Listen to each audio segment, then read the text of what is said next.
আপনি এই সিন্ধুকের ভিতরে ঢোকার আপনি জায়গা পান, সময় পান, অথচ আপনি ডিসপ্লে করার সময় পান না। বের করেন দেখেন সয়াবিন তেল যে কয় কার্টুন আছে বের করেন। স্যার কি পরিমাণ তেল দেখেন ইউজ। এখানে কেন কি এটা লেখা তো সয়াবিন তেল। হ্যাঁ সয়াবিন নাই, চলবো স্যার? কোথায় আছে? কোথায় নিচে রাখছেন আপনি? আপনার গোডাউনের নিচে? উপরে তো একটাও দেখছি না। সয়াবিন তেল কোথায়? ডিসপ্লে করেন নাই কেন? আপনার সবকিছু ডিসপ্লে করার জন্য আপনার সময় হয়, জায়গা হয়। সয়াবিন তেল নিয়ে একটু বাজারে অলিখিত ক্রাইসিস, সেটার জন্য আপনার 1 লিটার দেখে আপনাকে হাফ লিটার দেখে সেটা আপনি এখানে দিয়েছেন, ডিসপ্লে দিয়েছেন। হ্যাঁ আপনার কি এটা কি এই মুহূর্তে জরুরি পণ্য?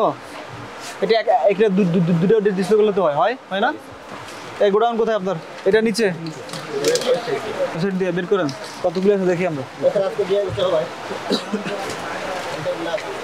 আপনি এই সিন্ধুকের ভিতরে ঢোকার আপনি জায়গা পান, সময় পান, অথচ আপনি ডিসপ্লে করার সময় পান না। বের করেন দেখেন সয়াবিন তেল যে কয় কার্টুন আছে বের করেন। স্যার কি পরিমাণ তেল দেখেন ইউজ। হ্যাঁ সবগুলো বের করেন। আপনার এত বড় দোকান, আপনার কাছে এত তেল আছে, আপনি ডিসপ্লে করার সুবিধা পান না, সময় পান না।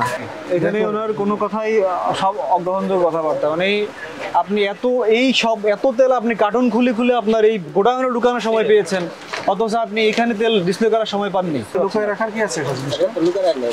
অবশ্যই লুকায় রাখছেন।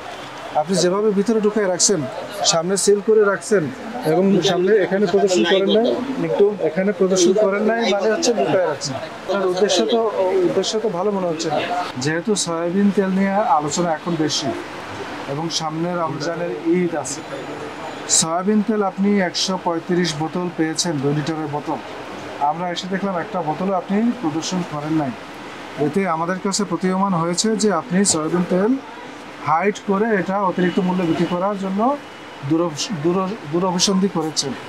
এটা ভোক্তা অধিকার সংরক্ষণ আইনের লঙ্ঘন করেছে। আপনাকে সতর্ক করার জন্য আমরা 5,000 টাকা জরিমানা করছি এবং নির্দেশনা দিচ্ছি যে এখন থেকে পর্যাপ্ত পরিমাণ সয়াবিন তেল আপনি প্রদর্শন করে রাখবেন যতক্ষণ আপনার কাছে আছে।